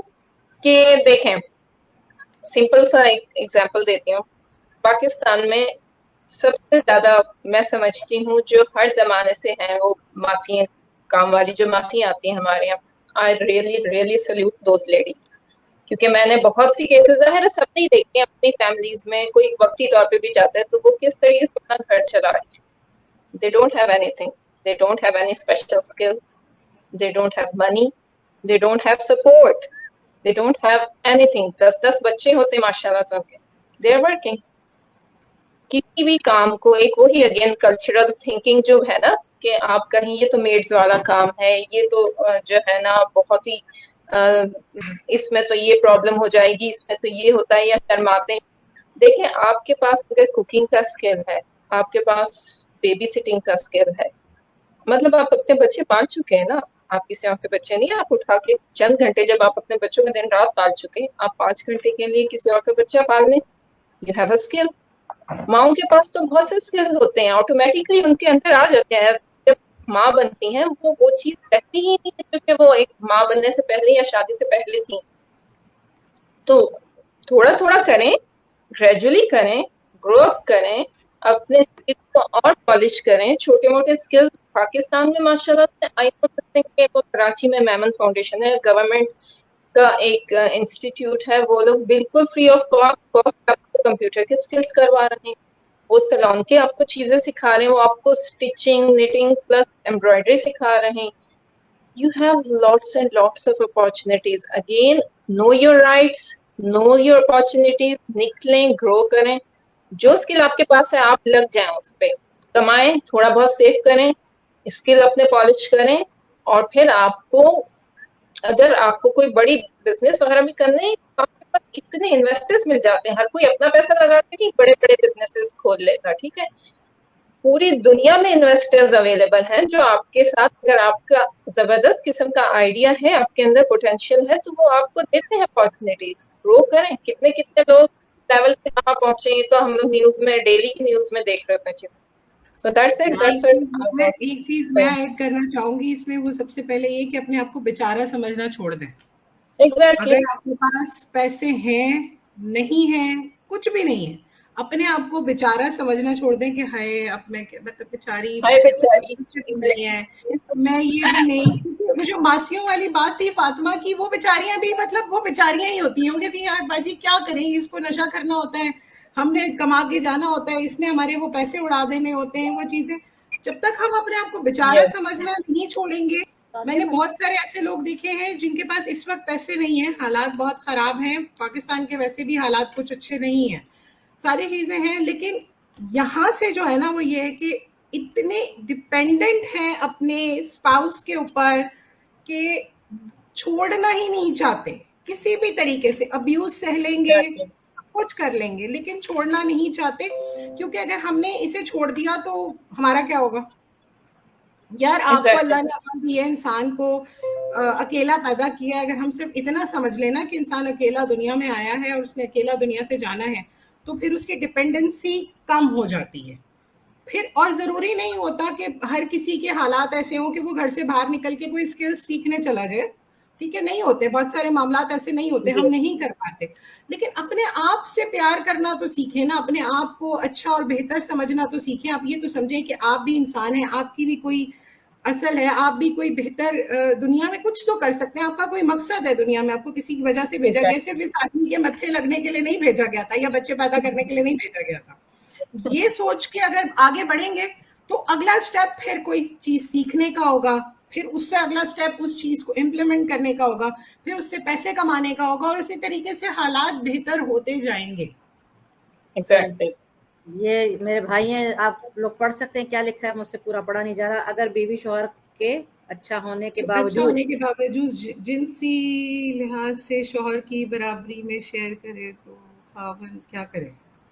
क्या मतलब है सवाल का, मुझे समझ में नहीं आया। दूसरा सवाल इन्होंने कुछ किया है, मैं अपना मसला आपसे इसलिए शेयर कर रहा हूँ कि इस वक्त मैं बहुत परेशान हूँ, लिहाजा रहनुमाई फरमाए। बीवी की जिद है कि मैं उसके शहर लाहौर में शिफ्ट हो जाऊं, मगर मेरा ताल्लुक़ खानीवाल के एक शहर से है जहां प्यार और उसके साथ सबसे बेहतर मोहब्बत भी मयसर है। मज़ीद बता दूं कि वो आलिम दीन है, मगर मैं एक सादा सा मगर उसके काबिल हूँ। मैं उसका सिलेक्ट किया गया हूँ। रहनुमाई फरमाएं प्लीज।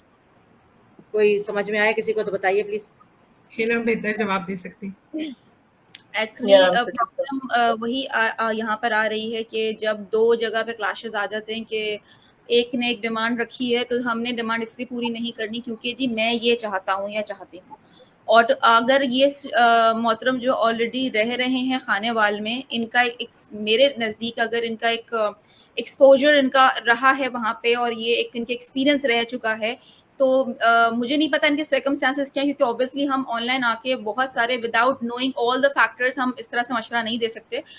सिर्फ मैं ये बात कहूंगी यहाँ पे, क्योंकि साइकोलॉजिस्ट का काम या काउंसलर का मशवरा देना नहीं होता। We just need to tell you this कि आप दिमाग में जो हमने रिजिडिटी बना ली होती है ना कि नहीं हो सकता, क्यों? क्योंकि जी मैं यहाँ पे कंफर्टेबल हूँ। जिस तरह आप यहाँ कंफर्टेबल हो वैसे हो सकता है आपकी स्पाउस वहाँ पे कंफर्टेबल हो।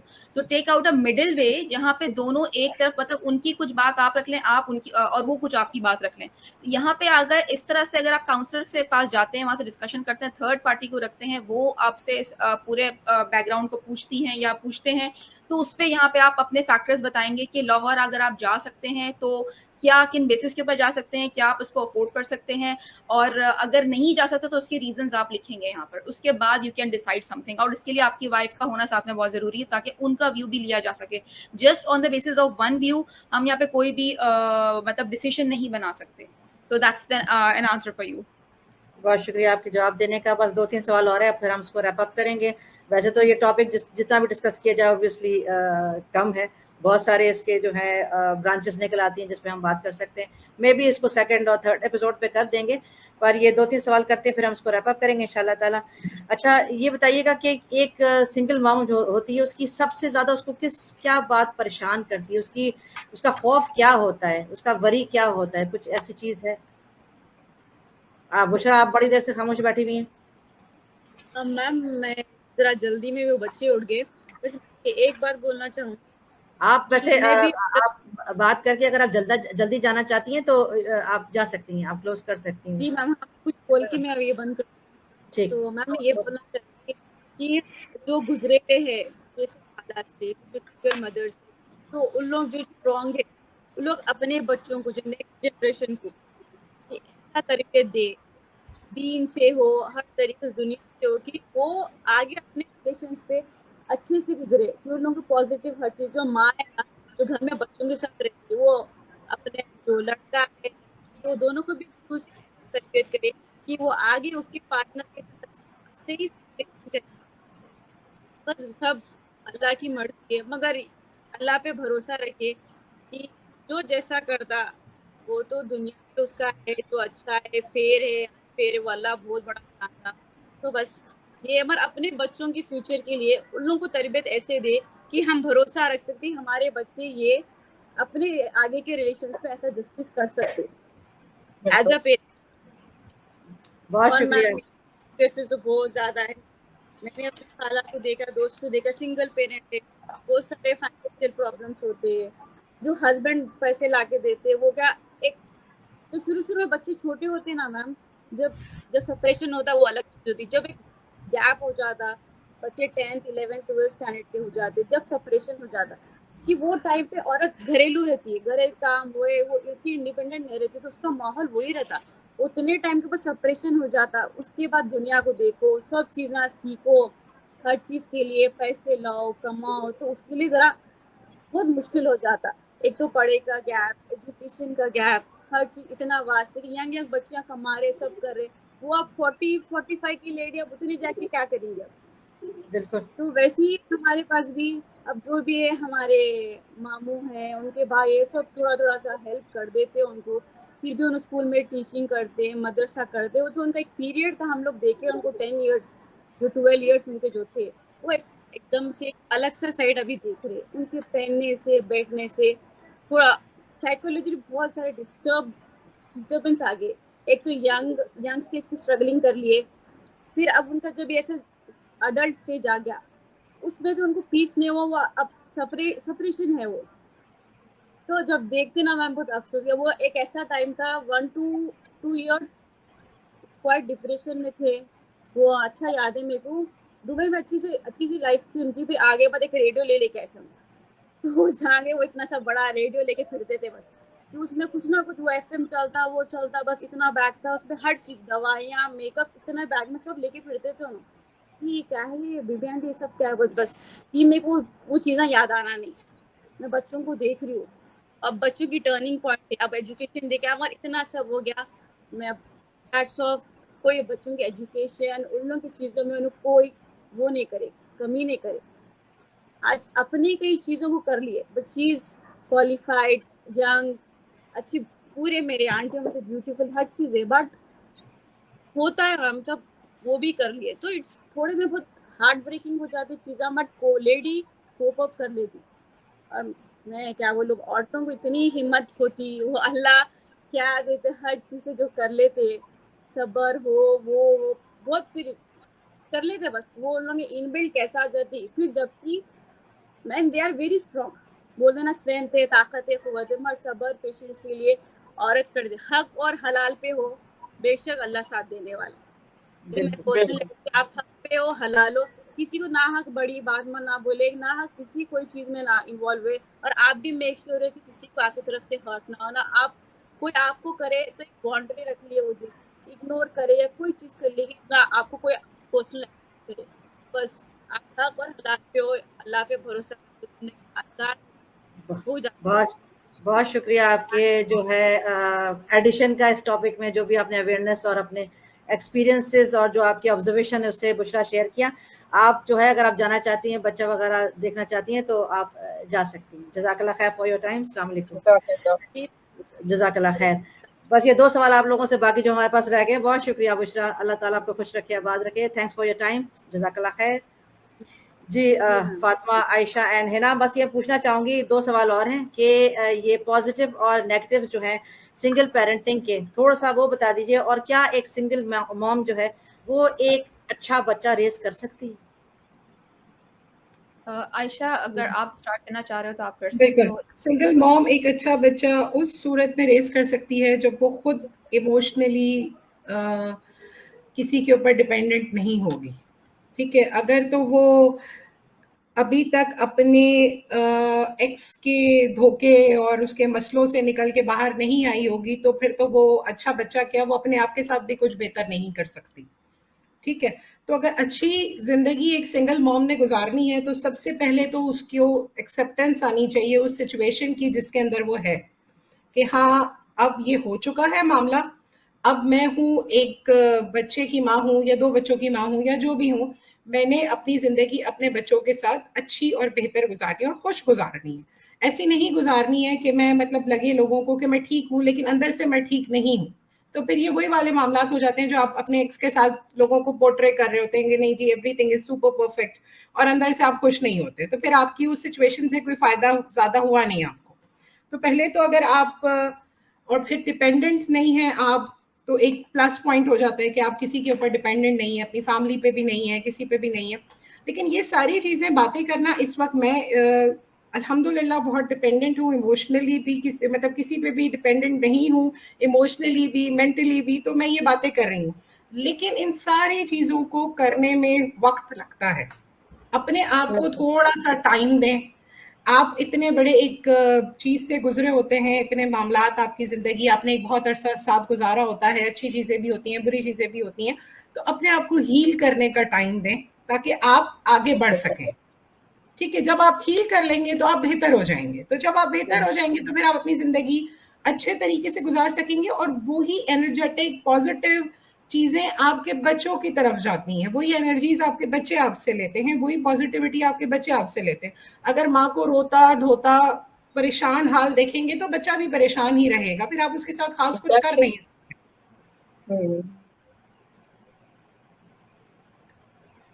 जी है ना फातिमा, जब तक मेरे ख्याल से नेट इशू थोड़ा सा हो गया इनके साथ। यस फातिमा, अगर आप कुछ ऐड करना चाहोगे तो आप करो, तो दैट हाँ बिल्कुल, जैसे आयशा कह रही है कि औरत खुद जब तक स्ट्रांग नहीं होगी तो बच्चे ने भी नहीं होना। बस ये कि अक्सर देखें, कहना बहुत आसान है कि आपके पास कोई स्किल नहीं, आप ये कर लो, जाके वो कर लो, लेकिन अगेन आयशा ने भी वही कही है कि अक्सर नहीं हो पाता। ठीक है, एकदम से जरूरी नहीं है कि हम कोई स्किल लर्न कर लें और या एकदम से हम जॉब मार्केट में चले जाएं और हमें जॉब भी मिल जाए और हम सस्टेन कर पाए उस जॉब पे। इट्स नॉट, ये बहुत वो ख्यालों वाली बातें। Reality is different. अक्सर ये होता है कि इट टेक टाइम, और अक्सर ये होता है कि शुरू में आप कर लोगे, बाद में किसी वजह से नॉर्मली भी हस्बैंड वाइफ की अगर किसी की अच्छी भली लाइफ गुजर रही है, उसमें भी अक्सर होता है कि बच्चा फेल हो गया, उसका साल जाया हो गया, वो बीमार था, उसके 2 साल जाया हो गए, या माँ के पास या माँ बाप के पास फाइनेंशियली इतने ज्यादा वो स्टेबल नहीं थे, बीच में उन्हें प्रॉब्लम्स आई, उन्होंने बच्चे को स्कूल से हटा लिया या वो उसके मेडिकल का नहीं कर सके, गैप्स आते हैं जिंदगी में। ठीक है, 2 साल खुदा खास्ता बच्चे का जाया हो गए, it's not a big deal. इस चीज ये हाइप करते हैं कि मेरे बच्चे का साल जाया हो जाएगा या ये हो गया तो अब क्या होगा, अब क्या होगा। कुछ नहीं होता, होने दे साल जाया, रिलैक्स करके टाइम गुजार दें, आराम से कवर अप हो जाएगा। अक्सर लोग 30-35 साल के भी होके अभी पढ़ रहे हैं या कोशिश कर रहे हैं, टीनेजर और मिलियनेयर्स बन गए। So you really don't have to worry about time. माशाल्लाह you have plenty of time. सबसे ज्यादा जो मोस्ट इम्पोर्टेंट चीज होती है जिंदगी में वो ये होती है कि अल्लाह ताला ने आपको हेल्थ दी है। अगर आपकी हेल्थ ठीक नहीं है, चाहे आप चाहे आपके बच्चे की, you cannot do anything. Whether you are a millionaire, whether you have lots and lots of education or skills or whatever, अगर आपकी हेल्थ अच्छी नहीं है तो कोई फायदा नहीं है। So give yourself a break. या अगर बच्चा खुदा खास्ता नहीं कर पाया इस साल, अगर आप नहीं उसको सही से सपोर्ट कर पाए तो कोई इश्यू नहीं है, नेक्स्ट ईयर उससे बढ़ के करें जितना आप प्रीवियस ईयर्स में करते थे। Always give yourself time to heal, जैसे कि आयशा ने कहा, इट्स द मेन पार्ट मैं कहूंगी, क्योंकि सबसे ज्यादा ये प्रॉब्लम आती है। बच्चे या तो पढ़ाई से हट जाएंगे, ऑब्वियसली आप जब एक उतना काबिल नहीं हुआ होता कि आप कुछ कर, तो बच्चे को कैसे आप सेटल करेंगे। जब बच्चे बहुत छोटे हैं तो ऑब्वियसली आप आराम से नहीं कर सकते। तो इट डजंट मैटर कि बच्चे का साल जाया हो गया या बच्चा अभी आपके कंट्रोल में नहीं है, टीनेजर है, तो इस तरह की मिड ऑफ टीनेजर, स्पेशली मेरे बच्चे क्योंकि अब टीनेज में एंटर हो रहे हैं, तो वो ऐसा स्टेज होता है कि बच्चा ना टोडलर होता है ना एडल्ट होता है। उनको ये नहीं पता होता, टोडलर्स की तरह से वो ऐसे भी नहीं होते, तो they are unaware of almost everything, उन्हें नहीं पता कि हमारी जिंदगी में क्या चल रहा है, और ना वो एडल्ट की तरह से अब्सॉर्ब कर सकते हैं प्रैक्टिकली हर चेंज को। तो you have to be really strong. बच्चे की आप ये सोचें कि इस एज में अगर बच्चा 11 साल का है, तो जब आप 11 साल के थे तो आप किस तरह सोचते थे, जब आप उसके लेवल पे आके बात को सोचेंगे, और माएँ अपने बच्चों को हर आप हैंडल करेंगी, तो आप देखेंगी कि सबसे बड़ी जो स्ट्रेंथ बनते हैं ना एक माँ की, वो उसके बच्चे बनते हैं। मैं अपने पर्सनल एक्सपीरियंस से कह रही हूँ, I really enjoy this thing, माशाल्लाह, अल्हम्दुलिल्लाह। That's it. मैं चाहूंगी कि आप लोग जो है इसको कंक्लूड कीजिए और समाप्त कर दीजिए, फिर हम इसको रैप अप करते हैं। बिल्कुल, I would like to add all those things जो कि अभी आयशा ने कहा, फातिमा ने कहा, उसको I would like to sum up with those 2 things. पहली चीज़ तो ये कि नेगेटिव्स और दूसरी चीज़ है पॉजिटिव्स। यहाँ पे चूंकि जिस हवाले से हम बात कर रहे हैं which is a single mom topic, तो उसके हवाले से ही मैं यहाँ पे 5 मेन चीज़ें बताऊंगी जो कि हमारी खवातीन जो कि सिंगल मॉम्स हैं उनको फेस करना पड़ता है। उसके बाद उसकी पॉजिटिव्स भी बताऊंगी ताकि आप लोग को ये सुकून रहे कि जी सब कुछ बुरा बुरा नहीं है इसके अंदर, ऑब्वियसली इसमें बहुत कुछ अच्छा भी है अगर आप सिंगल पेरेंटिंग कर रहे हो तो। So first of all the first thing comes up which is the financial strain जो कि एज अ सिंगल मॉम आपको फेस करना पड़ता है जस्ट इन केस आपको अपना राइट नहीं पता और अगर आपने जो बच्चों के राइट्स हैं वो उसके फादर से नहीं लिए हुए, तो यस आपको फाइनेंशियल स्ट्रेन यहाँ पर फेस करना पड़ता है। That's a negative of like single parenting, ठीक है। उसके बाद next point is social isolation, जो कि इसका एक और नेगेटिव पॉइंट है। सोशल आइसोलेशन के अंदर क्या हो रहा है कि आपके ऊपर सारी जिम्मेदारी आपके ऊपर है। अगर आप हाउस हेल्प या आप कुछ और चीज कोई और बंदे की हेल्प नहीं ले रहे हो तो ऑब्वियसली आप अपने फ्रेंड सर्कल को, आप अपने ये जो इंडिपेंडेंस है इसको जो है थोड़ा बहुत आप लूजन अप कर जाते हो क्योंकि फिर आप आइसोलेटेड हो जाते हो with the timings of your kids. Number 2 ये एक नेगेटिव है, ये इसको हम हैंडल कर सकते हैं, उसके ऊपर मैं बाद में जाऊंगी।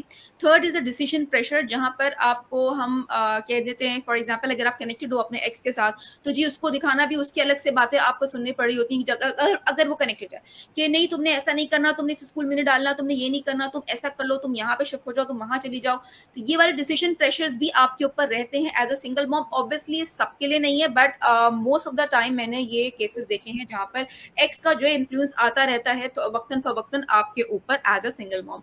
Then you have that part जहां पे आता है गिल्ट।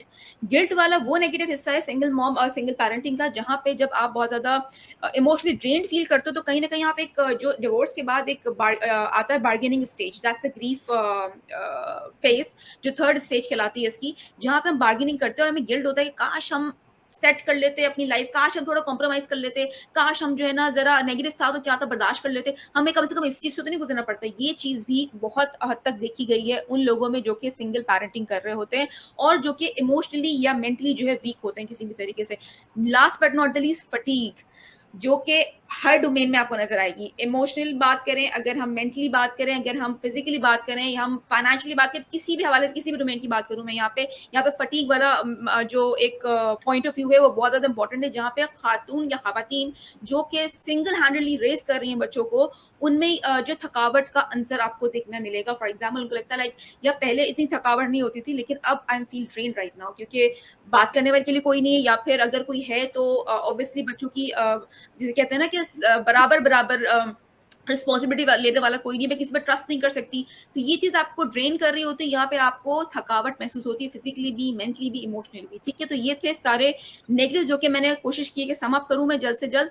अब हम आते हैं पॉजिटिव चीजों की तरफ कि जी सारी नेगेटिव चीजें हैं तो जी क्या सिंगल पेरेंटिंग के कोई भी एडवांटेजेस नहीं होंगे? जी हर चीज के फवायद होते हैं, हर चीज के नुकसान होते हैं, दोनों चीजें मौजूद होती हैं। तो हम जल्दी से क्विकली देखते हैं कि एडवांटेजेस आपको क्या क्या मिल सकते हैं। Number 1 is the undivided attention जो कि आपको रिसीव हो रही होती है, जहां पे अगर आप एज अ सिंगल मॉम अपने बच्चे को दे रहे हो तो आप you and there is your child, ये रिलेशनशिप इतना इतना स्ट्रांग हो जाता है अनडिवाइडेड अटेंशन की वजह से कि कुछ अरसे कुछ सालों के बाद आपको खुद फील होने लगेगा कि शायद कभी कभी एक ऐसा वक्त आता है जहां आप कुछ बोले बिना आपका बच्चा आपको समझ रहा होता है और आप उस बच्चा कुछ कह भी नहीं रहा, आप उसको समझ रहे हो।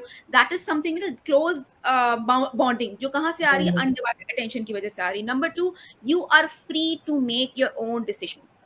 सबसे इंपॉर्टेंट चीज जो कि हमें as a Pakistani, as an Indian या फिर एज एन एशियन वुमेन हमें बहुत कम दिया जाता है बचपन के, you are free to take decisions. आप जब आप सिंगल पेरेंटिंग में आते हो तो आपके बहुत सारे डिसीजंस आपके हक में होते हैं, लाइक बच्चे को कहाँ लेके जाना है, बच्चे को क्या खिलाना है, क्या डाइट करवानी है, मतलब कंसिस्टेंट एक कंसिस्टेंसी आ जाती है। एक जिसको मैं अक्सर मना करती हूँ कि जी अगर आप बच्चों की तरबियत कर रहे हो, अगर आप शादीशुदा जिंदगी में हो, पेरेंट में मदर और फादर दोनों को करनी है, बहुत हद तक बिहेवियरल इश्यूज तब आते हैं जब there is an inconsistent parenting role happening. For example माँ कुछ कह रही है, अब्बा जी कुछ कह रहे हैं, तो यहाँ पे ऑटोमेटिकली बच्चे का बिहेवियर वो नहीं आएगा जो आप चाहते हो। another point which is the fewer arguments बहुत हद तक जब आप सिंगल हैंडली चीजें कर रहे होते हो तो आर्ग्यूमेंट्स आने के बहुत कम चांसेस होते हैं, जिस वजह से आप यहाँ से जरा सुकून में रहते हो। then you can become a good role model for your kids. जैसा आप चाहते हो वैसी चीजें आपकी हो जाती हैं. फॉर एग्जाम्पल, अगर आप कोई चीज सिखाना चाह रहे हो, आप वो चीज एक्शन के थ्रू बच्चे को करके दिखाओगे और बच्चा वो बड़े क्लियरली आपके पास से पिक करेगा. कोई और रोल मॉडल नहीं है. जैसे फादर अगर है तो वो एक रोल मॉडल के तौर पे, अब वो नेगेटिव भी हो सकता है, पॉजिटिव भी हो सकता है. फॉर एग्जाम्पल, फादर को बहुत गुस्सा आता है और आप उस चीज को एलिमिनेट करना चाह रहे हो लेकिन नहीं हो पाता. सिंगल पेरेंटिंग के अंदर you are the only one who is like portraying that role model thing towards your kid. आपका बच्चा exactly वो चीज वहां से उठा रहा है. Plus independence, responsibility, you are also growing as a person. क्यों? क्योंकि इंडिपेंडेंस इतनी खूबसूरत चीज है कि मैं आपको लिटरली बता नहीं सकती इस चीज को. अगर आप लोग जरा इस चीज को नोट करें कि जैसे कहते हैं ना कि एक परिंदे को जरा कैद करके रखो, उस पर उसको आजादी दो, तो उस आजादी की जो खूबसूरती है वो परिंदा बड़े अच्छे से बताएगा आपको. Next coming to that point, जहाँ पे मैं बात करती हूँ आपकी क्लोज रिलेशनशिप की, जो कि मैं ऊपर पहले भी बता चुकी हूँ कि जब आपके ऊपर क्लोज रिलेशनशिप आप किस तरह से डेवलप कर सकते हो सिंगल पेरेंटिंग के अंदर, वो ये कि आपके फ्रेंड्स, आपका सर्कल, आपके फैमिली अगर सपोर्टिव है तो आपको ये टाइम मिलता है जहां पर आप अपनी रिलेशनशिप को बेहतर कर सकते हो दूसरे लोगों के साथ. ये चीज आपने अगर एक्सपीरियंस नहीं की है अब तक तो ट्राई टू डू दैट. आपको एज अ पर्सन अपना आप बहुत मुख्तलिफ लगेगा पहले के मुकाबले में, अगर आप एक टॉक्सिक मैरिज के अंदर रह रहे हो या इस वक्त हो या आप छोड़ चुके हो उस रिलेशनशिप को. और जहां तक last but not the least, आपको पता है कि पॉजिटिव पेरेंटिंग के अंदर दो लोग होते हैं जो हाउस होल्ड चला रहे होते हैं. यहाँ पे आप अगर अकेले रह गए, आई know it's training, I know difficult भी है, लेकिन अगर आप अपने आप को उतना सब कुछ प्रोवाइड कर रहे हो, फॉर एग्जांपल आपके जिंदगी में स्ट्रेस बहुत है, अगर आप स्ट्रेस को रिलीज करने के लिए डिफरेंट किस्म की टेक्निक्स यूज करते हुए आगे बढ़ रहे हो तो आपका स्ट्रेस रिलीज हो रहा है, साथ साथ आप ग्रो कर रहे हो, प्लस आप अपने बच्चों को भी वही चीज सिखा रहे हो जो आप सिखाना चाहते हो. These are the positives of single parenting. और भी बहुत कुछ बताने के लिए, but because of the shortage of time I would like to keep it short. That's it. बेहतरीन बेहतरीन बेहतरीन. जी आयशा और फातिमा, समाप्त कर दीजिए आप भी कुछ लफ्जों में. बस मैं ये कहना चाहूँगी कि हिम्मत करें, और जब हम हिम्मत करते हैं तो अल्लाह डेफिनेटली हमारा साथ देता है. बहुत सारी चीज़ें हिना ने भी बताई, फातिमा ने भी बताई, बहुत सारी चीज़ें जो हैं वो हो जाती हैं. इंसान अगर हिम्मत करता है, उस अपने वही आज़ादी वाला बात है कि वो जब आप बाहर निकलना चाहें किसी चीज़ से और उसे आज़ादी को महसूस करना चाहें तो उसके लिए जद्दोजहद करनी पड़ती है उस चीज़ से बाहर निकलने के लिए. तो जब तक कि हम अपने आप के साथ मोहब्बत नहीं करेंगे, अपने आप के साथ खुश रहने की कोशिश नहीं करेंगे, तो फिर हम ना तो अपने बच्चों को खुश रख सकते हैं और ना अच्छा इंसान आगे माशरे में दे सकते हैं अपना बच्चा. जो हम बीइंग अ सिंगल मदर एक हमारे ऊपर होता है ना कि जी ये हमारी पहचान है कि हम सिंगल मदर है. मैं सिंगल मदर हूँ, तो मैं बोलूँगी कि अगर मैंने अपना अच्छा बच्चा आगे दुनिया में दिखाना है कि यार बच्चा है, रोल मॉडल है या जो भी है, या अच्छा इंसान ही है, चलो रोल मॉडल ना भी हो, तो उसके लिए खुद अच्छी होंगी तो शायद मैं कुछ अच्छा कर पाऊँ. बेहतरीन, ब्यूटीफुल, जज़ाकल्लाह खैर. जी फातिमा. बिल्कुल यही है कि अपने आप को स्ट्रॉन्ग रखें, बिलीव इन योरसेल्फ, अपनी सेल्फ केयर करें और इन चीज़ों से ना घबराएं कि बच्चे की पढ़ाई डिले हो जाए या कोई भी मसला है, अल्लाह ना करे बच्चा बीमार है या आप बीमार हैं. Give yourself some time and then of course जिंदगी बहुत बड़ी है, बहुत खूबसूरत है, दुनिया बहुत प्यारी है.